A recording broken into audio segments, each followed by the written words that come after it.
Hello guys, welcome to easy study. I hope आप सभी अच्छे होंगे। इससे पहले आपने चैन ड्राइव की क्लास देखी होगी। आप अभी अपने बात करेंगे गियर्स के बारे में कि गियर्स क्या होते हैं। ठीक है।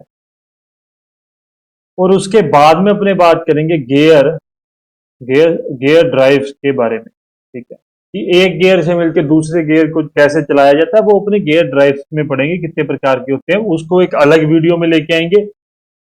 अब अपना सेशन आधे घंटे का ही रखेंगे एक दिन में। मैं कोशिश करूंगा। देखो, अगर ऐसा होता है कि एक घंटे का अगर आप कहते हो मैं एक घंटे का रखूं, पर मेरी कोशिश यही है कि अब से अपनी सेशन जो है वो सिर्फ आधे घंटे का हो और एक दिन में दो वीडियो आधे आधे घंटे 40-40 मिनट की मैं डाल दिया करूं। मुझे कोई प्रॉब्लम नहीं है। मुझे ये फील होता है कि एक घंटा कोई भी बच्चा नहीं रेगुलर पढ़ सकता, तो उसको अपने क्यों ना एक दिन में दो वीडियो डाल दें। कंसेप्ट उतना ही आएगा आपके पास कि एक घंटे की वीडियो ही आएगी, पर उसको दो हिस्सों में अपने बदल देंगे। सबसे पहले बात करते हैं गियर और गियर ड्राइव पर। सबसे पहले समझते हैं कि गियर का यूज क्यों करते हैं अपने, मतलब किस कारण से। वही सेम कंसेप्ट है। ठीक है। क्या कंसेप्ट के लिए कि बेल्ट में स्लिपिंग से बचाव बचाव के लिए। ठीक है।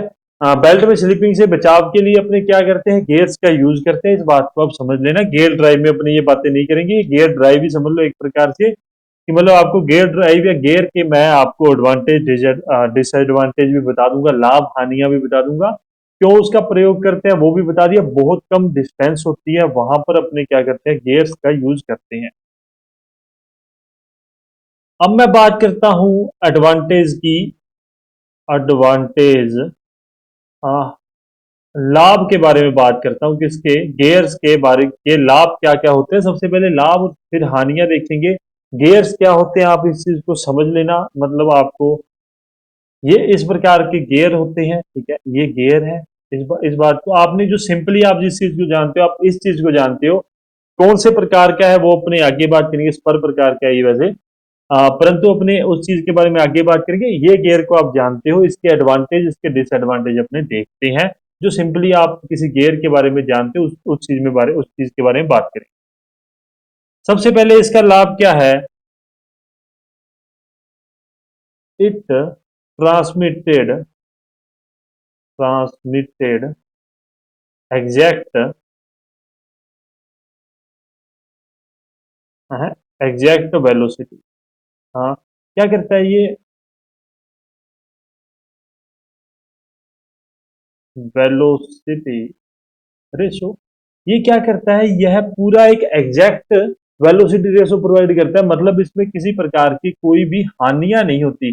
हानियां इन द सेंस, ना इसमें स्लिप होगी ना इसमें क्रीप होगी। ठीक है, ये हानियां ही होती है एक बेल्ट की। उस प्रकार का कोई भी हानि नहीं होती।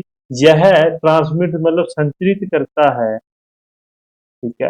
एग्जैक्ट मतलब एक प्रॉपर वेग अनुपात को, एग्जैक्ट मतलब आप प्रॉपर वेग अनुपात को ये क्या करता है, संचरित करता है। कौन, गियर ड्राइव के द्वारा अपने एग्जैक्ट वेलोसिटी रेशो प्राप्त कर सकते हैं, क्योंकि उसमें किसी प्रकार की कोई भी हानियां नहीं होती। हानियां इन द सेंस स्लिप या क्रीप वगैरह नहीं होती, इसलिए वो एग्जैक्ट वेलोसिटी रेशो अपने को प्रोवाइड करता है। दूसरा याद रखेंगे, यह लार्ज पावर को संचरित करता है। ठीक है, संचरित करता है। इस बात को भी आप ध्यान में रखेंगे कि लार्ज पावर अधिकतम ऊर्जा, मतलब अधिक ऊर्जा को ये क्या करता है, ट्रांसमिट करता है, संचरित करता है। कौन, गियर ड्राइव के द्वारा अपने अधिक ऊर्जा संचरित कर सकते हैं। सी की बात करूं तो इसकी जो दक्षता होती है, दक्षता जिसे अपने इंग्लिश में एफिशिएंसी क्या कहते हैं, वो क्या होती है, वो हाई होती है, वो उच्च होती है। इस बात को भी आप ध्यान में रखेंगे।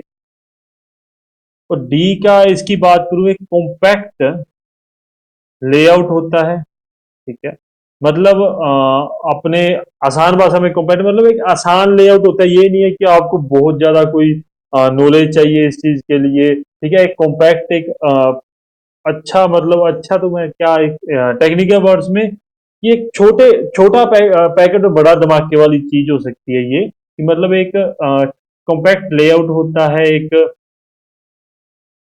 यार इसको प्रॉपर एक मैं आपको वर्ड में नहीं समझा पा रहा हूँ। हालांकि आप मेरी बात समझ रहे होंगे कि कॉम्पैक्ट लेआउट मतलब क्या होता है, ये बात आप समझ गए होंगे कि इसमें कोई ज्यादा गणित वाली बात नहीं होती है।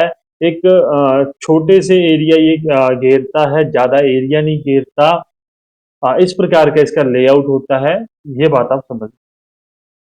आगे मैं बात करता हूं इसके डिसएडवांटेज के बारे में। Advantage of gear.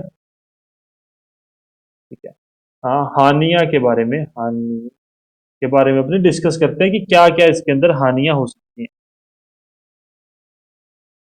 सबसे पहले गियर को बनाने के लिए, सुनते रहना, गियर को बनाने के लिए अपने को क्या है, स्पेशल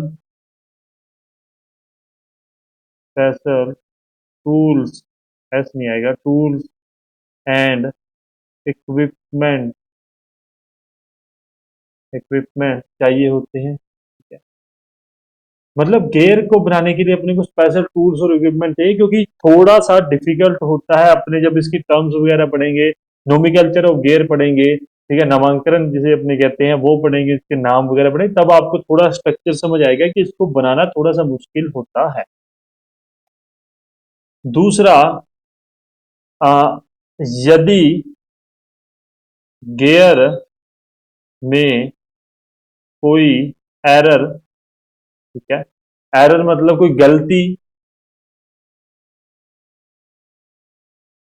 होती है तो उससे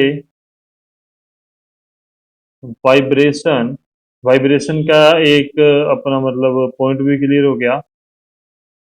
और सॉरी, कोजिस तो लिख रहा हूँ, वाइब्रेशन और नॉइज उत्पन्न होगी। ठीक है। वाइब्रेशन का एक पॉइंट भी क्लियर हो गया, बी नंबर। आप आपसे पूछा मतलब अपने सिलेबस में कोजिज ऑफ वाइब्रेशन, मतलब वाइब्रेशन के उत्पन्न होने के कारण क्या है। तो आप गियर में ये चीज याद रख लेना कि गियर में यदि गियर के लेआउट में उसको बनाने में किसी प्रकार की गलती हो जाएगी तो उससे वाइब्रेशन और नॉइज क्या होगी, उत्पन्न होगी। इस बात को ध्यान में रख। अब मैं बात करता हूं कुछ, इस चीज को समझ लेना और लिख भी लेना, एग्जाम पॉइंट ऑफ व्यू से पूछा जा सकता है। Classification classification of gear. ठीक है। क्लासिफिकेशन ऑफ गियर मतलब वर्गीकरण, वर्गीकरण ही होता है ना मेरे ख्याल से। ठीक है। सबसे पहले किसके अनुसार, तो अपने देखते हैं according to the position of axis of the, मतलब शाफ्ट के अक्ष की स्थिति के अनुसार अपने सबसे पहले देखते हैं कि किस कितने प्रकार के गियर्स होते हैं, उस चीज को अपने देखेंगे। चलता हूं, सबसे पहले बात करता हूं मैं पहले गियर के बारे में। इसका इसके बारे में पूछा भी क्या जाता है, मैं वो भी बताता हूं कि ये समानांतर या कोप्लैनर होते हैं। एक ही कक्ष में या एक ही प्लेन में, प्लेन को अपने कक्ष ही कहते हैं शायद, मेरे को देख लेने दो। हाँ, समानांतर होते हैं और एक ही कक्ष में, ये वगैरह पूछा जाता है तो उसके बारे में मैं देखता हूँ, क्योंकि मैं हिंदी अपने साथ में लिख के रख के बैठता हूँ इसलिए। सबसे पहले बात करूं मैं, ये है स्पर गियर। कौन सा गियर है, ये है स्पर गियर। ये है आम जिंदगी, वही बात है ना। तो हिंदी में इसको कहते हैं स्पर गियर। फिगर समझ आ रहा है। फोटो लेने का रीजन ही यही था कि आपको आसानी से मैं इस बात, जो इनके बातें हैं वो समझा सकूं। ठीक है। आपको किसी प्रकार का कोई भी दिक्कत परेशानी ना हो। यहां पर साफ्ट लगी होगी दोनों के। ठीक है, इस बात को समझ लेना, ये जो साफ्ट होगी ये एक दूसरे के क्या होगी, समानांतर होगी। तो मतलब सबसे पहला पॉइंट क्या है, स्पर गियर क्या होता है, एक कि जो साफ्ट होती है वो पैरेलल होती है। सब मतलब ये बात याद रखेंगे, पैरेलल या समानांतर होती है। ठीक है, समानांतर शायद ऐसे ही लिखा जाता है। दूसरा, यह एक ही मतलब प्लेन पर, प्लेन को आप जो भी आप यार हिंदी में थोड़ा देख लेना कि ये कोप्लेनर होती है, समानांतर एंड को प्लेनर साफ कनेक्टेड बाय गियर्स। ठीक है, ये बात आप याद रखोगे कि स्पर गियर कैसा होता है, पैरेलल और कोप्लेनर होता है। इस बात को ध्यान में रखना, एग्जाम पॉइंट ऑफ व्यू से इंपॉर्टेंट है कि एग्जामिनर आपसे पूछ सकता है कि स्पर गियर कैसा होता है, तो वो पैरेलल और कोप्लेनर होता है। इस बात को ध्यान में रखना। इतनी बात समझ के देखना। हाँ, हेलिकल स्पेयर आए, सॉरी स्पेयर क्या आएगा, हेलिकल गियर आएगा आगे। ठीक है, हेलिकल गियर के बारे में पढ़ेंगे। तो उससे पहले एक बात देखना कि यहाँ पर ये जो टूथ है ना, जो इसके दांत हैं, टूथ है जो, ठीक है, वो क्या है, वो 90 डिग्री पे है, मतलब वो क्या है, सीधे हैं। ठीक है, इस बात को भी ध्यान पे रख लेना, इस बात को ध्यान में रख लेना। एग्जामिनर पूछ सकता है आपसे कि कौन सा निम्न में से कौन सा को प्लानर को, सॉरी पैरेलल और को प्लानर मतलब समानांतर और एक ही प्लेन में जो होता है वो शाफ्ट कौन सी है, ये पूछ सकता है, जिसके दांत जो है वो 90 डिग्री पे या सीधे होते हैं। अब मैं इससे आगे चलता हूं, इससे आगे भी अपने पास आता है अपने एग्जाम पॉइंट ऑफ व्यू से, इसको कहते हैं अपने हेलिकल, हेलिकल गियर। ठीक है, हिंदी में बात करूं, मैं हिंदी में देखता हूं, तो इसको हिंदी में भी हेलिकल ही कहते हैं, हेलिकल गियर ही कहते हैं हिंदी में भी, कोई प्रॉब्लम नहीं है। ये सेम ही होता है। ठीक है, क्या होता है ये एक तो पैरेलल, समानांतर और कोप्लेनर होता है, कोप्लेनर होता है, कोप्लेनर गियर है ये। ठीक है, परंतु अब अपने बात करें कि स्पर गियर और हेलिकल गियर में सर अंतर क्या है, उस बारे में अपने डिस्कस करते हैं। तो यहां देख रहे हो, ये कुछ इंक्लाइंड है इसके दांत, ये देख रहे हो आप, ये कुछ एंगल पे इंक्लाइंड है, इसके दांत सीधे नहीं है। आप गौर से देखोगे ना इस फिगर को, मैंने इसीलिए फिगर लगाया है ताकि आपको समझा सकूं। तो इसके जो दांत है वो इंक्लाइंड है, वो सीधे मतलब मतलब एक प्रकार से सीधे नहीं है कि होना इसको कैसे चाहिए था, होना इसको इस प्रकार से चाहिए था, परंतु ये इंक्लाइंड है, एक एंगल पे इंक्लाइंड होते हैं। इस बात को ध्यान में रखना, मतलब इंक्लाइंड मतलब तिरछे होते हैं। तो इसके तुथ जो होते हैं वो क्या होते हैं, तिरछे होते हैं या इंक्लाइंड होते हैं। इस बात ये मतलब अपने को अलग करता है स्पर गियर से, इस बात को ध्यान में रखना कि है तो एक स्पर गियर की तरह, परंतु इसके जो तुथ होंगे, इसके जो दांते होंगे, इसके जो दांत होंगे वो क्या होंगे, तिरछे इंक्लाइंड होंगे। अच्छा, अभी जो पीछे पड़ा है ये क्या है, ये है अपने पास सिंगल हेलिकल स्पेयर, और एक आता है डबल हेलिकल स्पेयर भी अपने, सॉरी हेलिकल गियर, स्पेयर क्यों बोल रहा हूँ मुझे समझ नहीं आ रहा, स्पेयर वो वाला ना एज वाला, वो WWE में होता है। अब देखो थोड़ा सा फिगर, अरे यार पेन नहीं चेंज गलत ले लिया मैंने, थोड़ा सा फिगर बढ़ा हुआ तो यहाँ, ये भी नहीं पेन, अच्छा रेड पेन का है, नहीं व्हाइट लेना मेरे में व्हाइट। हाँ, थोड़ा सा फिगर बढ़ा हुआ तो ये देखो, यहाँ पे आप समझ पा रहे होगे, ठीक है, कि ये कुछ एंगल पे हैं, कि होना इनको वास्तव में ऐसे चाहिए, परंतु ये कुछ एंगल पे होते हैं। ठीक है, यहाँ पे कुछ एंगल बनता है, कोई कोण बनाया जाता है। इस बात को आप, शुक्र है शुक्र है, वो मैंने व्हाइट ले लिया और वो गुम गया था। ठीक है, इस बात को ध्यान में रखें, दो प्रकार के होते हैं, सिंगल और डबल हेलिकल गियर्स होते हैं, इस बात को आप ध्यान में रखेंगे। अगला जो गियर है उसे अपने कहते हैं बेवल गियर। ठीक है, हिंदी में मैं बात करूं तो हिंदी में भी इसको बेवल ही कहते हैं, बेवल गियर कहा जाता है इसको। समझ लेना, क्योंकि ये समझने वाली बातें छोटी छोटी बातें हैं, क्योंकि ज्यादा मैं बड़ी बातें तो आपके साथ कर ही नहीं रहा हूं, कोई मैं मुश्किल वाली बातें भी नहीं कर रहा हूं। ये कैसा होता है इसको ध्यान में रखेंगे, एक तो ये नॉन पैरेलल होता है, ये आप फिगर में ही देख पा रहे होगे। ठीक है, क्या है, एक का एक्सिस तो ये रही और एक की एक्सिस ये रही। ठीक है, ये कहाँ होता है, ये दुकानों में होता है ना, दुकान के शटर पे लगा होता है, जब आपने वो बाहर से ऐसे ऐसे घुमाते हैं तो वो शटर नीचे आता रहता है, तो वो बेवल गियर होता है। एग्जाम्पल के तौर पे याद रख लेना। परंतु यह इंटरसेक्टिंग भी होता है। इंटरसेक्टिंग को आप कैसे याद कर सकते हो, वो आप थोड़ा सा इंटरसेक्टिंग को आप सर्च कर लेना। इंटरसेक्टिंग मतलब जो जो एक्सिस आपस में मिलेगी ना, उसको अपने इंटरसेक्टिंग कहते हैं। इस बात को भी आप ध्यान में रखना। यह मतलब ये एक प्रकार से है तो straight bevel gear, straight bevel gear कहते हैं इसको। परंतु ये इसका फिगर कुछ ऐसा ऐसा बनता है कि जिसमें अपने कुछ एंगल पे इसको बनाते हैं ना, तो इसलिए ये इंटरसेक्टिंग है कि इसका मतलब इसका जो एक्सिस है वो कहीं ना कहीं जाके इंटरसेक्टिंग मतलब एक दूसरे से मिलती है। बेवल गियर के बारे में इतनी बातें, ये बात याद रख लेना। नॉन पैरेलल और इंटरसेक्टिंग होते हैं और को प्लेनर होते हैं, को प्लेनर होते हैं, इस बात को ध्यान में रखना। आगे मैं बात करता हूं, आगे मैं डिस्कस करूंगा स्पाइरल। देखो, स्ट्रेट बेवल गियर अपने कर चुके हैं, अब मैं बात करूंगा स्पाइरल की। हेलिकल स्पेयर कर चुके हैं। इंटरनल गियर अपने किसी मतलब अपने लिए जरूरी नहीं है। स्पर गियर अपने कर चुके हैं। स्पाइरल बेवल गियर की बात करता हूं मैं। स्पाइरल गियर कहते हैं इसको, ठीक है। ये कैसा होता है, मतलब ये वही सीन है, एक ऐसा और एक ऐसा गियर होगा, इसके चारों तरफ दांते लगे होंगे, टूथ लगे होंगे, और इसके चारों तरफ भी क्या होंगे, टूथ लगे हुए होंगे। ये इसका एक्सिस है, ये इसका एक्सिस है। ये कैसे होते हैं, ये नॉन पैरेलल मतलब असमानांतर, ठीक है।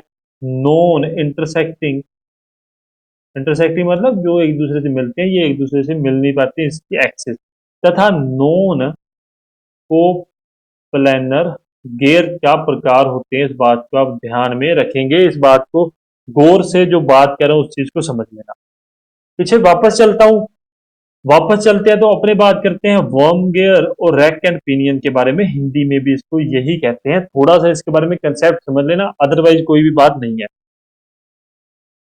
देखो, वर्म गियर में क्या हो रहा है और रैक एंड पिनियन में क्या हो रहा है कि रैक एंड पिनियन इस प्रकार से मूव करेगा। ये जो है, मैं आपको फिगर मेरे पास था, तो जो रैक है वो इस प्रकार से मूव करेगा, ठीक है, हॉरिजॉन्टली, मतलब रेसिप्रोकेटिंग। यार मेरी फोटो ना आ रही हो, मतलब ये मूव करेगा रेसिप्रोकेटिंग। हाँ, रेसिप्रोकेटिंग को अपने हिंदी में यार क्या कहते हैं, मैं भूल गया फिर से। मतलब जिसका मूवमेंट इस प्रकार से हो, ठीक है, हॉरिजॉन्टली वो मूव करेगा। और यहां से ये अपने को जो आउटपुट देगा, मतलब जो अपने को मिलेगा वो क्या होगा, वो होगा रोटेटिंग। वो रोटेटिंग होगा, वो क्या होगा, रोटेटिंग होगा, मतलब घूमेगा वो।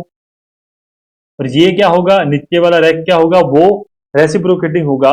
परंतु वर्म गियर में क्या है, दोनों के दोनों गियर ही क्या होंगे, रोटेटिंग होंगे, ठीक है, घूमेंगे। क्योंकि देखो, ये जो नीचे वाला गियर है ये अपनी एक्सिस पे इस प्रकार से घूमेगा, और उस कारण से ऊपर वाला गियर अपने एक्सिस पे इस प्रकार से घूमेगा। इस बात को आप ध्यान में रख लेना, ये भी नॉन पैरेलल ही होते हैं, ये समानांतर नहीं होते हैं। इस बात को आप ध्यान में रखना। वर्म गियर और रैक एंड पिनियन में ये अंतर है। होप सो आपको थोड़ा सा समझ आ रहा होगा। मैं ऑडियो चेक कर लूं यार, मैंने ऑडियो नहीं चेक की, मुझे जो सबसे बड़ा डर है। होप सो इतनी बात आपको समझ में आ रही होगी। थोड़ी सी समझने वाली बातें, एक बार वीडियो फिर से देख लोगे आपको अच्छे से समझ आ जाएगा। थोड़ा सा अगर आप मेरे को कहते हो कि बुक आपको मैं सेंड कर दूं, मैं वो भी कर दूंगा, ताकि आपको बुक में से और अच्छे तरीके से समझ आ जाए। रैक एंड पिनियन समझ गए ना, इस प्रकार के मतलब जो गेयर होते हैं, ये तो मूव करेगा। देखो, इसका जो मूवमेंट होगा वो तो इस प्रकार से होगा, और इसका जो मूवमेंट होगा वो इस प्रकार से होगा, ठीक है। ये रोटेट करेगा और ये रेसिप्रोकेटिंग मूवमेंट करेगा, मतलब इस प्रकार से हॉरिजॉन्टली ये मूव होगा। इस बात को ध्यान में रखें। वो क्या था, एक्सिस की पोजीशन के अनुसार था। आगे अपने बात करेंगे according, according to velocity. Velocity के आधार पर अपने बात करेंगे, ठीक है, वेलोसिटी के आधार पर अपने बात करेंगे। सबसे पहले आता है लो वेलोसिटी, मतलब वेग के अनुसार, वेग के अनुसार सबसे पहले आता है लो वेलोसिटी। लो वेलोसिटी में कौन से गियर आते हैं जिनका स्पीड होती है कितना, 3 मीटर प्रति सेकंड से कम। एक कम स्पीड वाले को अपने किस कौन सी कैटेगरी में रखते हैं, लो वेलोसिटी, कम वेग वाले उसमें रखते हैं। बी बात करें तो मीडियम वेलोसिटी, मध्य वेग, शायद मध्य ही कहेंगे इसको। ये कितना होता है? 3 to 15 मीटर पर सेकंड तक। ठीक है, जो 3 से 15 मीटर प्रति सेकंड की वेग से गियर चलते हैं उसको अपने किस में रखते हैं? मीडियम वेलोसिटी गियर में रखते हैं, उसको मीडियम वेलोसिटी गियर कहा जाता है। और सी है हाई वेलोसिटी, हाई वेलोसिटी उच्च वेग। वैसे अपना ना एप्लीकेशन यार बन के आ गई है। मैंने क्या हुआ, जब अपनी एप्लीकेशन बन के आई थी तो मैंने ना, उन्होंने मुझे कहा था आप ट्रेनिंग ले लो सर, ट्रेनिंग के आपको सारा कुछ समझ आ जाएगा। मैंने ट्रेनिंग ली नहीं, और उसमें थोड़ी बातें करते हैं यार, मैंने ट्रेनिंग नहीं ली। अब उसमें मुझे क्या प्रॉब्लम आ गई, अब जैसे ही मैं उसको करने बैठा मुझे बहुत सारी बातें मेरे मेरे क्वारीज आई। अब वो कहते सर आप प्लीज दोबारा से ट्रेनिंग लीजिए, आपकी क्वारीज बहुत ज्यादा है। मुझे 4 बजे, ठीक है, अभी मुझे उनकी ट्रेनिंग में जाना है। फिर आपका मतलब एप्लीकेशन बन चुकी है, मतलब वो तो पहले की बन चुकी है, मैंने पीडीएफ वगैरह भी डालना चालू कर दिया। तो अगले हफ्ते तक यार अपने शायद तक उस चीज को मतलब अपने कवर कर लेंगे, ठीक है। आ, से ज्यादा 15 मीटर प्रति सेकंड से ज्यादा उसको क्या कहते हैं? हाई वेलोसिटी गियर कहते हैं। आगे मैं चलता हूं, फटाफट करते हैं। According according to the type of gearing, ठीक है, गियर के प्रकार के अनुसार सबसे पहले देखो external, external gear. B number आता है इंटरनल गियर, जो अपने पीछे देखे जिसके अंदर होता है, मैं अभी दिखा भी दूंगा। और सी आता है रैक एंड पिनियन, पिनियन के बारे में। बाह्य गियर, यार हिंदी में लिखे ना, बाह्य गियर मैं फटाफट लिख रहा हूं। आंतरिक, आंतरिक गियर और रैक एंड पिनियन को अपने वही लिखेंगे। अभी दिखाता हूं। ये जो देखो यहाँ जो आप गियर देख पा रहे हो, इसके अंदर वाली साइड टूथ है, इसके अंदर वाली साइड इसके दांते हैं, तो इसको अपने क्या कहते हैं? इंटरनल। बाकी जितना भी पड़ा है वो सब क्या है? वो सब एक्सटर्नल है। और ये होता है रैक एंड पिनियन, अपनों ने पढ़ चुके हैं, इस बात को आप समझ लेना। ये बात थी अपनी, सब कुछ इंपॉर्टेंट है, मैं फिर रिपीट कर रहा हूँ, कुछ भी ऐसा नहीं है जो आपके लिए इंपॉर्टेंट ना हो, भूलना मत इस चीज को।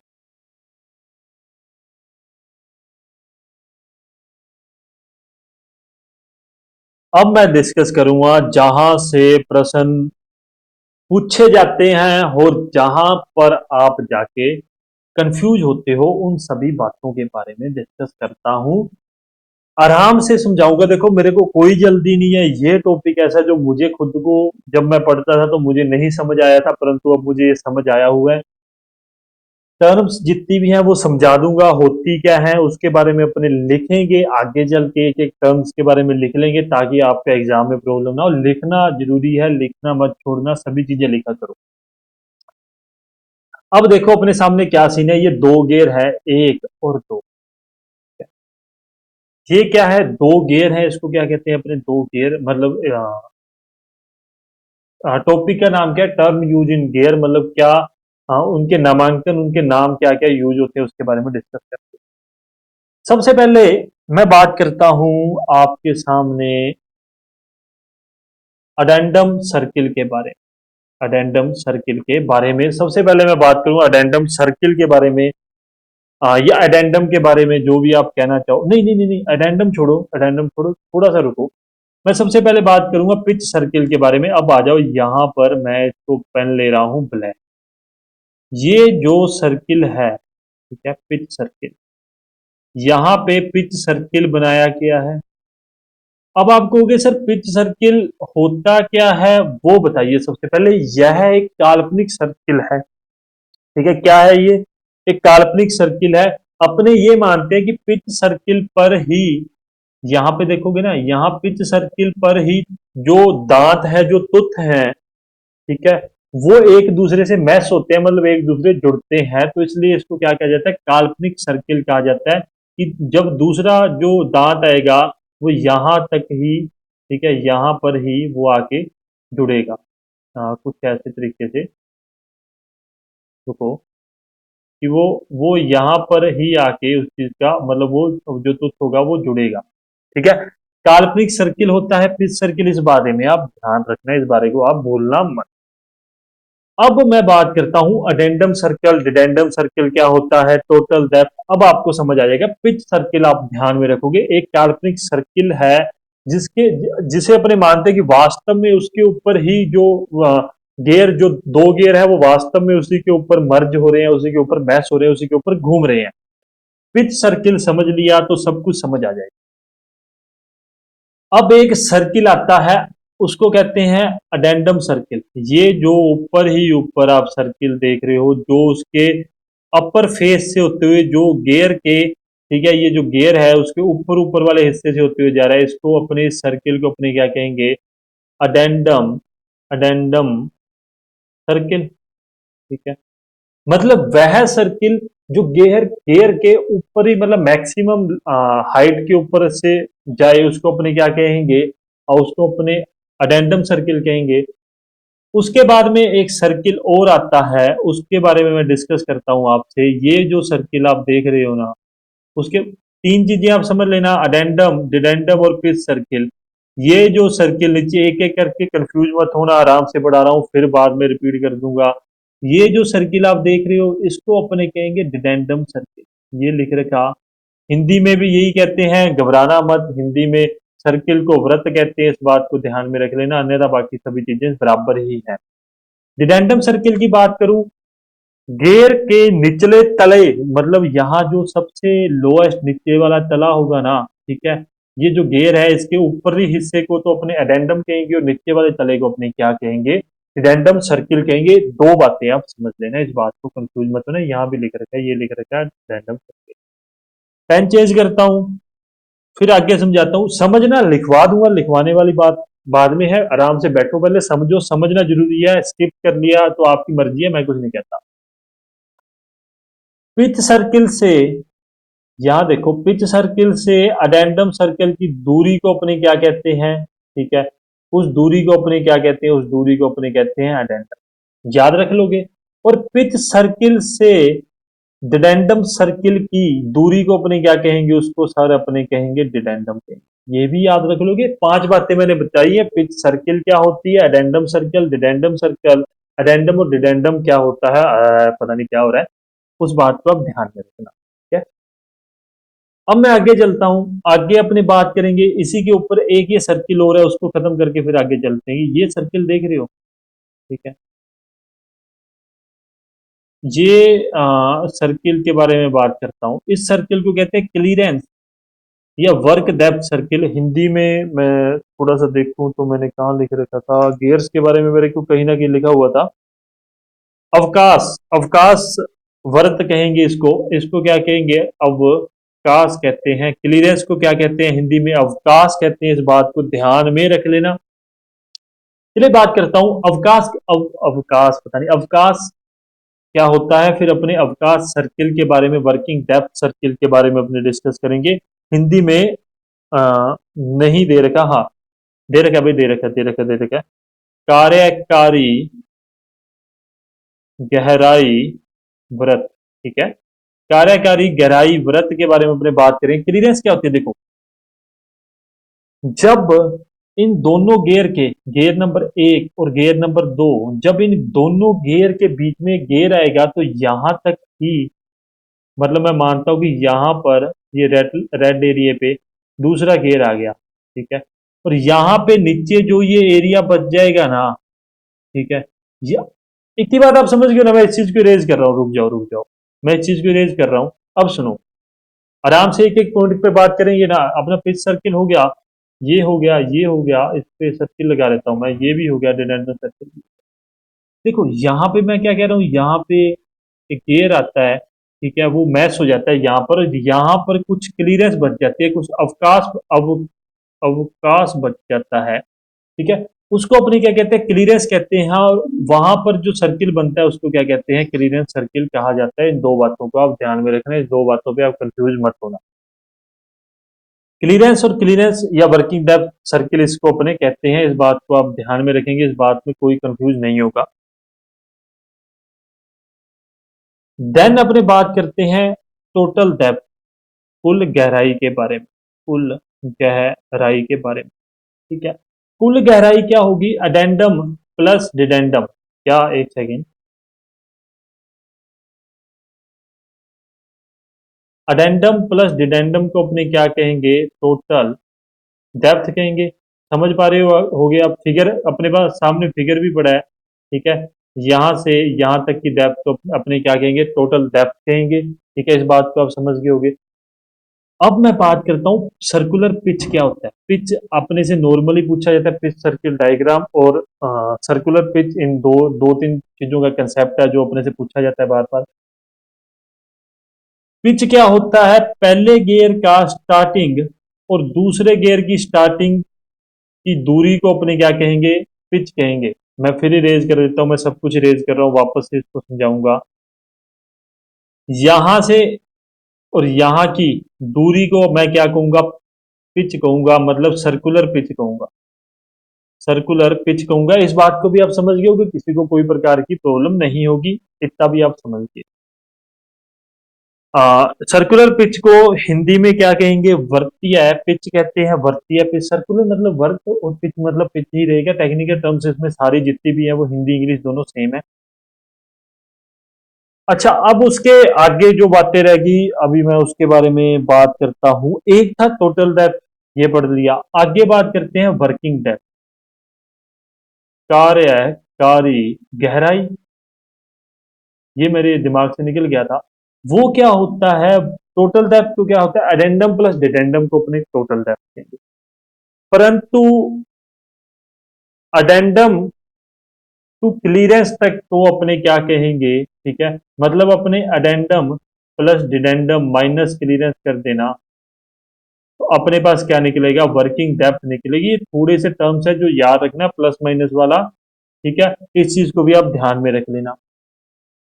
ये ऊपर वाला जो फेस है, ठीक है, इसकी जो विड्थ है उसको फेस विड्थ कहते हैं। इस चीज को क्या कहते हैं? फेस फेस कहते हैं। इसको टॉप लैंड कहते हैं, जो ऊपर वाला हिस्सा होता है टॉप लैंड उसको कहा जाता है। अदर चीजें क्या रहेगी? इन ये जो इन दोनों के मध्य है, जो दोनों गियर के एंडिंग और स्टार्टिंग के मध्य जो दूरी होगी उसको अपने क्या कहेंगे? टूथ फेस कहेंगे। इस बात को भी ध्यान में रखोगे। और यहां से यहां तक की जो दूरी होगी उसको क्या कहेंगे? थिकनेस, मोटाई कहेंगे। किसकी? टूथ की थिकनेस कहेंगे। ये टर्म थी जो आपको समझनी थी, जो आपके एग्जाम पॉइंट ऑफ व्यू से इंपॉर्टेंट है। सबसे इंपॉर्टेंट क्या है, मैं उसकी बात कर लेता हूँ, रुको। पिच सर्किल पढ़ के जाना, सर्कुलर पिच पढ़ के जाना, total depth, clearance, dedendum circle, addendum circle, ये सब पढ़ के ही जाना है आपको, ये सब भूलना मत। कुछ स्पेस भी पढ़ना, ये भी जरूरी है। बाकी अदरवाइज वर्किंग डेप्थ, हाँ कंफ्यूज हो गए। टोटल डेप्थ और वर्किंग डेप्थ में आप कंफ्यूज हो गए, उस चीज में कंफ्यूज मत होना, इस बात को गौर से रख लेना। अभी क्या है, मैं आपको थोड़ी डेफिनेशन वगैरह लिखा देता हूँ, इसको रिपीट कर लेना, अदरवाइज आप, नहीं तो आप गोल हो जाओगे, बांधा बांधा आपका गोल हो जाएगा। सबसे पहले मैं बात करूंगा पिच सर्किल के बारे में। पिच सर्किल के बारे में, ठीक है। पिच वर्त के बारे में मैं डिस्कस करता हूं। पिच वर्त क्या होता है?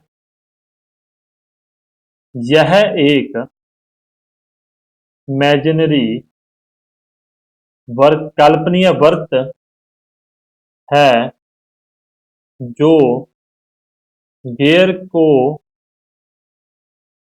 एक्चुअल रोलिंग एक्शन, गियर की एक्चुअल रोलिंग एक्शन को दर्शाता है। जो बुक्स में डेफिनेशन है उससे आसान भाषा में करके आपको समझा रहा हूं। क्या है कि यह एक इमेजिनरी वर्क है जो गियर के एक्चुअल रोलिंग एक्शन को दर्शाता है। दूसरी टर्म आती है, बी टर्म आती है अपने पास, पिच सर्किल डायग्राम,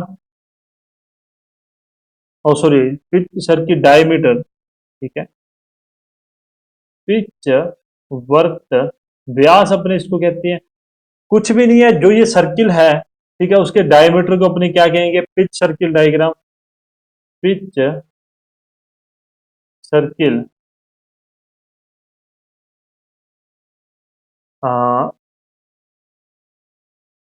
के व्यास को कहते हैं, को पीसीडी कहते हैं एमसीडी, व्यास को क्या कहते हैं? व्यास मतलब डायमीटर को क्या है? पिच सर्किल डायमीटर क्या होता है? पीसीडी अपने इसको डिनोट करते हैं। ज्यादातर पीसीडी ही आपको कई बार एग्जाम में देखने के लिए मिल सकता है, जहां आपसे कोई मतलब फॉर्मूला वगैरह पूछे वहां पीसीडी लिखा हुआ आ सकता है। पिच सर्किल के व्यास को अपने क्या कहते हैं? पिच सर्किल डायग्राम कहते हैं। उसके बाद में आगे मैं बात करूं, जो इंपॉर्टेंट है मैं उसके बारे में बात करूंगा, ज्यादा अपने उस चीज में घुसेंगे नहीं कि डेप्थ में नहीं घुसेंगे, क्योंकि डेप्थ में इतना घुसने का मतलब नहीं है, क्योंकि वो नॉर्मल चीजें हैं जो बाकी रह जाएंगी, जो एग्जाम पॉइंट ऑफ व्यू से उसके बारे में डिस्कस। अडेंडम क्या होता है और अडेंडम सर्किल दोनों आप अडेंडम सर्किल भी इसको स्लैश लगा के सर्किल भी लिख लेना, ठीक है, वर्त भी लिख लेना, दोनों चीजें बता रहा हूँ, ठीक है। अडेंडम क्या होता है? सबसे पहले पिच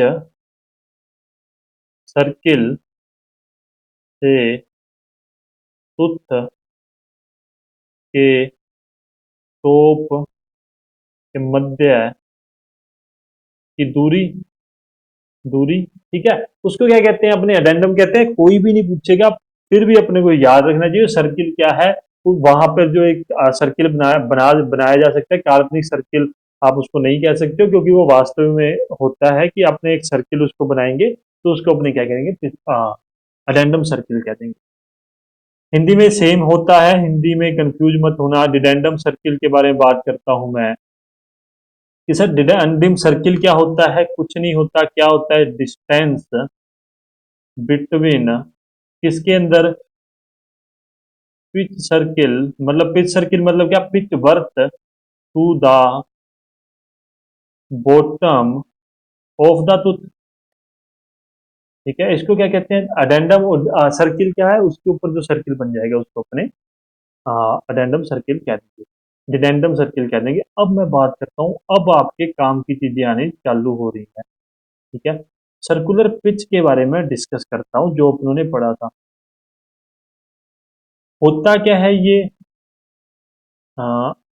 डिस्टेंस, डिस्टेंस मतलब क्या? दूरी। बिटवीन मतलब क्या? मध्य है। किसके मध्य? Starting of one tooth to next. रुको समझाता हूँ। पहले गियर की स्टार्टिंग से दूसरे गियर की स्टार्टिंग के मध्य की दूरी को अपने क्या कहते हैं? सर्कुलर पिच कहते हैं। इसके बारे में अब जो याद करने वाली बात है वो लिख लो, P C is equal to pi D upon में टी। यह इसका फॉर्मूला होता है। मोस्ट इंपोर्टेंट चीज बता दी आप, आज के दिन की सबसे इंपोर्टेंट चीज है आपके लिए ये। P C is equal to pi D upon में टी, 2013 में ये आया हुआ है, ठीक है। 2013 में ये प्रश्न आया हुआ है आपके। डी मतलब क्या है? पीसीडी है वो, ठीक है। क्या है? पिच सर्किल डायग्राम है, ओ सॉरी डायामीटर है, ठीक है। पिच पिच वर्थ व्यास है, उसको अपने क्या कहते हैं? पिच वर्थ व्यास कहते हैं। टी इसमें क्या है? Number of tooth on the wheel, मतलब दांतों की संख्या, दांतों की संख्या से डिनोट करते हैं। इस बात को भी आप ध्यान में रख लोगे, कोई कंफ्यूजन नहीं होगी। आगे एक टर्म आती है, वो भी देखना, वो अपने उसमें नहीं अपने नहीं पढ़ी है, डायमीट्रल पिच। व्यास हिंदी में कहते हैं इसको व्यास ही है, पिच इसको कहा जाता है। आज आपको मतलब इस हफ्ते में आपको ये पूरे का पूरा जितना सेशन है ये अपने खत्म कर देंगे। इस हफ्ते के बाद में आपका आईसी इंजन चालू हो जाएगा। सिलेबस की टेंशन मत लेना, मेरी टेंशन है, मैं बार बार ये चीज कहता हूँ। हाँ कुछ बच्चों का यार एक कंफ्यूजन थी, मैं उस कंफ्यूजन को अभी ही लेके चलता हूँ। मेरे को जब याद जो बात आ जाती है मैं उसको कवर करता हुआ चलूंगा। चलो ये कर ले, उसके बाद में अपनी बात करते हैं। डायमीटर पिच क्या होता है? लैंग्वेज में लिख लेना, मैं आपको समझा देता हूँ। P D is equal to क्या होता है? टी अपॉन में डी, ठीक है। क्या होता है? टी अपॉन में डी होता है क्या? डायमीटर पिच, व्यासीय पिच। कुछ अभी अपनों ने क्या पढ़ा था? सर्कुलर पिच क्या होता है, पाई डी अपॉन में टी होता है। मैं पाई को इधर ले जाता हूँ, मैं कह देता हूँ pi, sorry P C pi is equal to D upon में टी। क्या मैं इस चीज को ये भी लिख सकता हूँ क्या, P D is equal to pi P C, मैं लिख सकता हूँ। आप कह दोगे सर आप लिख सकते हो, आपने अब कह दिया तो आप इस चीज को कर सकते हो, कोई प्रॉब्लम वाली बात नहीं है। इतनी बात आप सभी लोगों के क्लियर होगी होगी, इस बात में किसी को कोई भी कंफ्यूजन नहीं होगा। अब आगे चलते हैं। तीसरी टर्म आती है मॉड्यूल। मॉड्यूल हिंदी में इसको कैसे लिखते हैं, मॉड्यूल। ठीक है, लैंग्वेज में लिखना हो तो क्या कहते हैं, व्यास या पिच किसे कहते हैं, it is the ratio of to the PCD, मतलब पिच सर्किल डायग्राम, और ये डिनोट किया जाता है एमएम। ठीक है, आ, उस चीज को भी अपने एमएम में करेंगे। मॉड्यूल की बात करता हूं अभी मैं, मॉड्यूल क्या होता है, it is the ratio of PCD to the number of tooth, मतलब पिच सर्किल डायग्राम वह दांतों की संख्या के अनुपात को कहा जाता है मॉड्यूल। मैं इसको एम से डिनोट करते हैं, उस बात को ध्यान में रख लेना। हाँ, एम एम क्या है, इसका मतलब यूनिट है, याद रखना। एम एम वो मत समझ लेना आप, इसको डिनोट किया जाता है। एम क्या है इसका, हाँ इसको डिनोट करते हैं, इसको मतलब दर्शाते हैं। होता क्या है वो देखो, M is equal to D upon में टी होता है, इस बात को ध्यान में रख लेना। यही से आपके पिछली बार प्रश्न बना था 2013 में। ठीक है, डी अपॉन में टी, क्या मैं इस चीज को लिख सकता हूँ क्या, वन अपॉन में एम, आप कहोगे सर लिख सकते हो। ठीक है, क्या मैं इस चीज को लिख सकता हूँ क्या, पाई इंटू में एम, तो आप कहोगे सर आप लिख सकते हो। इस प्रकार से थोड़ा सा रिलेट करके पढ़ लेना। आपके टॉम की बुक में ये एमसीक्यूज नहीं दे रखा था, मैंने इसलिए आपको अलग से बता दिया। 2013 के एग्जाम में ये एमसीक्यूज आया हुआ है, आपका एग्जाम भेजा हुआ है शायद मैंने, तो आप वो वहां से इस चीज को देख लेना। आगे मैं चलता हूं, आगे मैं बात करूंगा आपसे टोटल डेप्थ के बारे में। टोटल डेप्थ के बारे में क्या होता है वो, अडेंडम, अडेंडम प्लस डिडेंडम को अपने क्या कहते हैं, टोटल डेप्थ। वर्किंग डेप्थ क्या कहते हैं, एडेंडम प्लस डिडेंडम माइनस क्लीयरेंस को। आगे मैं बात करूं क्लीयरेंस क्या होता है उसके बारे में, अवकाश, अवकाश क्या होता है। देखो मैं लैंग्वेज में लिखता हूं, जब गेयर मैश होते, मैश मतलब एक दूसरे से मिलते हैं, होते हैं, तो एक गियर के टॉप और दूसरे के बॉटम, बॉटम मतलब तले की दूरी को अपने क्या कहते हैं, क्लीयरेंस कहते हैं। मतलब अगर मेरे हाथ दिख रहा है कि ये मिला, ठीक है, मिलने के बाद में ये ऐसे आगे चला जाएगा, यहाँ से ये मिला, ये मिला, और यहाँ पे नीचे जो क्लीयरेंस रह जाएगी, एक गियर का टॉप और दूसरे के बॉटम के दोनों बीच में जो क्लीयरेंस रह जाएगी, उसको अपने क्या कह देंगे, उसको अपने डिनोट कर देंगे क्लीयरेंस से।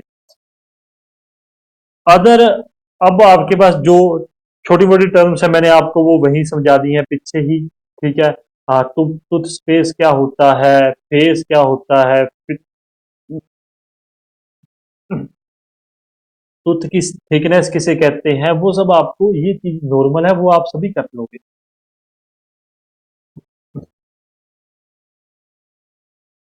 इतनी बात आप सभी लोग समझ गए होंगे। ठीक है, आज का सेशन अपने यहीं पर एंड करेंगे, कुछ ज्यादा, कितना टाइम हो गया, 44 मिनट का सेशन है, कोई लंबा चौड़ी बात मैंने करी नहीं है। नहीं, आपने एक चीज और भी लिख लो, देखो, एक चीज और भी लिख लो, मैं आपको वो लिखवा देता हूँ अभी, क्योंकि फिर बाद में आप कहोगे सर आपने वो नहीं लिखवाया। वैसे आपके एग्जाम पॉइंट ऑफ व्यू से मुझे इंपॉर्टेंट नहीं लगता, पर आप फिर भी लिख लो। System of gear tooth, sorry, system of gear tooth. ठीक है, तीन चार बातें हैं उस चीज के बारे में, उस चीज को मतलब याद कर लेना कौन कौन से सिस्टम होते हैं, अदरवाइज आपसे कोई इतना ज्यादा मतलब एग्जाम में पूछा नहीं जाता। एक तो होता है 14.5 डिग्री कंपोजिट सिस्टम। ठीक है, ये कहाँ यूज होता है अपने उसके बारे में बात करें, तो ये होता है जनरल पर्पज हाँ रुको, मैं इसको हिंदी में लिख सकता हूँ ना, तो मैं हिंदी में लिख देता हूँ।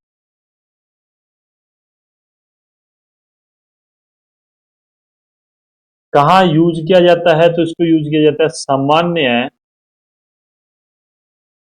प्रयोग वाले गियर्स में, कि मतलब जो जनरली जितने भी गियर देखते हो वो इसी सिस्टम के ऊपर वर्क करते हैं, ठीक है, इस बात को आप ध्यान में रखना। दूसरा अपने पास आता है 14.5 फुल डेप्थ, देखो हिंदी में नहीं मिला, इन्वोल्यूट सिस्टम, ठीक है। 14.5 डिग्री फुल डेप्थ इन्वोल्यूटेड सिस्टम, ये कहाँ यूज होता है? इसको अपने यूज करते हैं, कहाँ पर यूज करते हैं? जनरली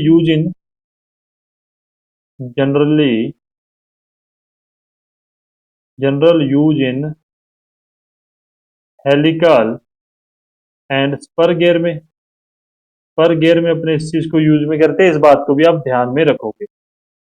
तीसरा जो सिस्टम आता है उसको अपने कहते हैं 20 degree full depth involute system, ठीक है। क्या कहते हैं? 20 degree full depth involute system. देखो,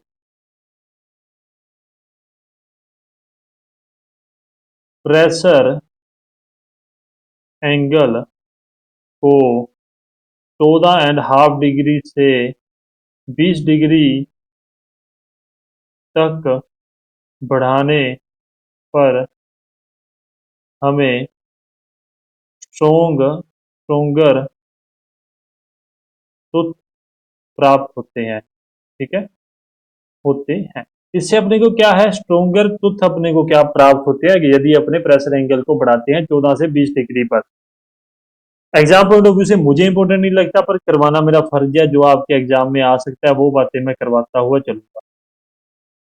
तब इन्वोल्यूट इन्वोल्यूट सिस्टम, ठीक है। 20 डिग्री स्टब इन्वोल्यूट सिस्टम सबसे ज्यादा मजबूत दांत होते हैं जो हैवी लोड के लिए यूज होते हैं, ठीक है। Strong to to take heavy load, ठीक है। इस बात को भी आप ध्यान में रखना। यहाँ हो गया अपना एक मतलब पूरा एक सेशन कंप्लीटेड हो चुका है।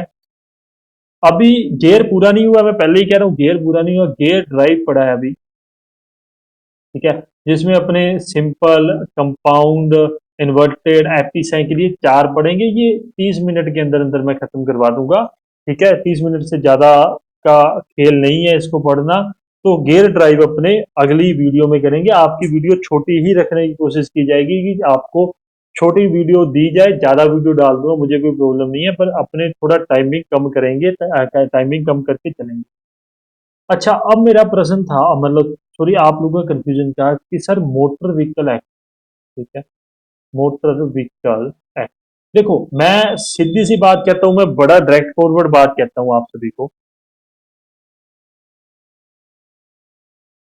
मेरे को मोटर व्हीकल एक्ट नहीं आता, मुझे पढ़ना पड़ेगा। मैं क्या पता अच्छे लेवल का पढ़ाऊं ना पढ़ाऊं।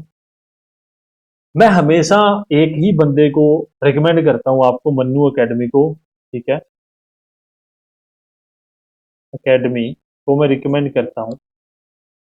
यूट्यूब चैनल है उनका, इसी नाम से है, मन्नू अकेडमी से आप जाइए। उससे बेस्ट और उससे अच्छा कंटेंट आपको motor vehicle act, central motor vehicle rule, जितना भी अपने 7th नंबर का टॉपिक है ना, उसका सारे का सारा आपको ये बंदा करवा देगा। मैं कहता हूं मेरे मतलब आपको मल्टीटास्किंग बनो अपने आप में, ठीक है। मसा मसा अपने पास बहुत मुश्किल से ये मौका, मतलब एक अभी उम्मीद है, वो रोशनी दिख रही है, पर वो ज्यादा पास नहीं है, वो काफी दूर है, अभी थोड़ा सा समय लगेगा वैकेंसी को आने में। जिस प्रकार से प्रोसेसिंग चल रही है उस हिसाब से मैं कह रहा हूँ मनु अकेडमी को फॉलो करो। मैं वास्तव में कहता हूँ वो बंदा आपको एक्सपर्ट बना देगा मोटर व्हीकल एक्ट वगैरह में, सेंट्रल मोटर व्हीकल रूल में, जितना अदर रूल जो है, रोड विटनेस वगैरह, जितना भी अपने टॉपिक है उसमें वो बंदा आपको अच्छा कर देगा। सिग्नल वगैरह सभी जितने भी अपने मतलब अपने ट्रैफिक से रिलेटेड जितना भी पोर्शन है आप उस बंदे से करो, मैं उनको रिकमेंड करता हूँ। साथ में उन्होंने टेस्ट भी दे रखे हैं, वो फ्री ऑफ कॉस्ट टेस्ट भी देते हैं, आप वो टेस्ट भी आप ज्वाइन कीजिए, वहां पर टेस्ट भी आप दीजिए। यदि कोई व्यक्ति अच्छा करता है, देखो मेरा कोई ऐसा नहीं है कि मैं उनको जानता हूँ, मैं उनको नहीं जानता, परंतु वो अच्छा पढ़ाते हैं, मैं भी उनसे पढ़ा हूँ, मैंने भी उनसे मोटर व्हीकल एक्ट पढ़ा था, ठीक है, सेंट्रल मोटर व्हीकल रूल अभी तक मैंने नहीं पढ़ा। तो मैं उनको ही रिकमेंड करता हूँ कि आप मोटर व्हीकल एक्ट आप वहां जाके पढ़िए। अपने जब भी पेड भी आएगा तो पेड में अपने सिर्फ और सिर्फ इसके क्या करेंगे, एमसीक्यूज पर ही फोकस करेंगे, ठीक है। जो आपके मास्टर टेस्ट में मोटर व्हीकल एक्ट के एमसीक्यूज ही अपने जो देंगे, क्योंकि मोटर व्हीकल एक्ट ऐसा है ना जिसको आप समझा नहीं सकते, आपको वो रटना ही पड़ेगा।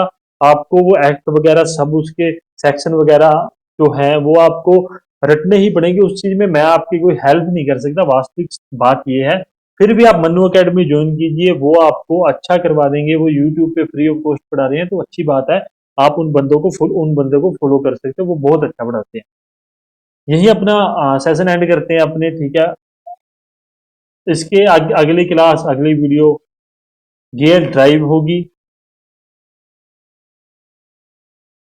ठीक है। अच्छा, अगर अपने डिस्कस करें, सॉरी, यदि अपने डिस्कस करें सिलेबस के बारे में ना, ठीक है, तो रह क्या गया, गियर ड्राइव अभी हो जाएगी, गियर ड्राइव रहेगी आपकी, ठीक है। गियर अपनों ने कर लिए, परंतु गियर ड्राइव रहेगी।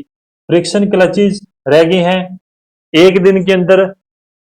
फ्रिक्शन क्लचेज में क्या है ना, मैं आपको उनकी वर्किंग नहीं समझाऊंगा, ठीक है। वर्किंग अपने कहाँ समझेंगे, वर्किंग अपने समझेंगे यहाँ पर पावर ट्रांसमिशन ऑफ सिस्टम में समझेंगे, ठीक है। इस टॉपिक में अपने जाके वर्किंग समझेंगे, यहाँ पर अपने सिर्फ और सिर्फ उसकी टेक्निकल नॉलेज लेंगे कि टेक्निकल में उसमें कौन कौन से फॉर्मूला आते हैं जो टॉम के पॉइंट ऑफ व्यू से इंपॉर्टेंट है। रोलिंग फ्रिक्शन 15 मिनट का टॉपिक है यार, कोई बड़ा नहीं है, वाइब्रेशन एक दिन में पूरा आ जाएगा। शॉक एब्जॉर्बर आपको नहीं करवाऊंगा अभी के लिए, इस चीज को मैं नहीं करवाऊंगा, क्योंकि मुझे जब तक एक सेटिस्फेक्शन नहीं होता, मुझे अच्छी वाइब्स नहीं आती कि मैं आपको करवाने योग्य हो चुका हूँ, तब तक मैं वो टॉपिक नहीं करवाऊंगा। मुझे शॉक एब्जॉर्बर अभी तक ये नहीं लगता कि मैं आपको पढ़ाऊं कैसे। हाँ, सस्पेंशन सिस्टम के अंदर भी अपने उस चीज को थोड़ा सा देख लेंगे। हाँ, कहाँ गया सस्पेंशन सिस्टम, ये रहा, ठीक है। सस्पेंशन सिस्टम के अंदर अपने उस चीज को देखेंगे, शॉक एब्जॉर्बर को, परंतु यहाँ पर अभी आपको ये स्किप करते हुए सीधा अपने मूव करेंगे आईसी इंजन के ऊपर, ठीक है। आईसी इंजन के ऊपर मूव करेंगे, मतलब इस हफ्ते में आपका ये पूरा टॉपिक हो जाएगा। ये एक दिन का टॉपिक है, वाइब्रेशन एक दिन का है, और रोलिंग फ्रिक्शन भी एक दिन का है, और गियर स्पीड रेशो आपका साथ के साथ चल रहा है। बेल्ट के लिए मैंने करवा दिया, गियर के लिए मैं साथ में करवा दूंगा, और उसके बाद में ये पूरे का पूरा टॉपिक खत्म हो जाएगा। मतलब ये वीक के बाद नेक्स्ट वीक में अपना क्या चालू हो जाएगा, नेक्स्ट वीक में अपना आईसी इंजन स्टार्ट हो जाएगा। ध्यान रखना, ये जो 3 टॉपिक हैं ये तो बहुत इजी है, ठीक है। इसमें थोड़ा सा जो चेंजेस है वो, मतलब थोड़ा सा वेरिएशन अपने को इस टॉपिक में देखने के लिए मिलेगा। ऊपर वाले तो वही यूनिवर्सल चीजें हैं यार, जो हमेशा चलती आ रही हैं। विविध में आप ध्यान में रखोगे ड्राइविंग इंस्पेक्शन, रोड टेस्टिंग और motor vehicle, road worthiness requirement of motor vehicle, important provision of motor vehicle act and rules, ये आप मन्नू एकेडमी से कीजिए। मैं आपको बार बार कह रहा हूँ, मन्नू एकेडमी से कीजिए। अच्छा, रही बात इंग्लिश, इंग्लिश आप उत्कर्ष उत्कर्ष ओझा, पता नहीं कौन से एक सर हैं, उत्कर्ष क्लासेस की देख सकते हो। जब भी आप सर्च करोगे इंग्लिश ग्रामर प्लेलिस्ट, तो आपको उत्कर्ष की एक प्लेलिस्ट सामने आ जाएगी। वो सर बहुत ही बेस्ट पढ़ाते हैं, आप इस बात को ध्यान में रखना। हिंदी की बात करूं तो उत्कर्ष से ये भी आप कंटिन्यू कर सकते हो, उत्कर्ष को ही आप करना। और ये चीजें आप जहां से भी आप प्राप्त कर सकते हो, इन चीजों का कोई लिमिटेशन नहीं है, ठीक है। लिमिटेशन नहीं है, जहां से भी आप जिस भी बंदे से जो भी एक, अगर आपको 4 वीडियो देखने से अलग अलग 4 पॉइंट प्राप्त हो रहे हैं ना, ठीक है, तो वो चारों पॉइंट आपके लिए इंपॉर्टेंट है। इस बात को ध्यान में रखना, जितना ज्यादा हो सके उस चीज को करते रहो। चलिए, आज का सेशन यहीं खत्म करते हैं। लाइक करना, वीडियो शेयर करना, सब्सक्राइब करना चैनल को, और टेलीग्राम ज्वाइन करना। होप आपका दिन अच्छा जाए। धन्यवाद।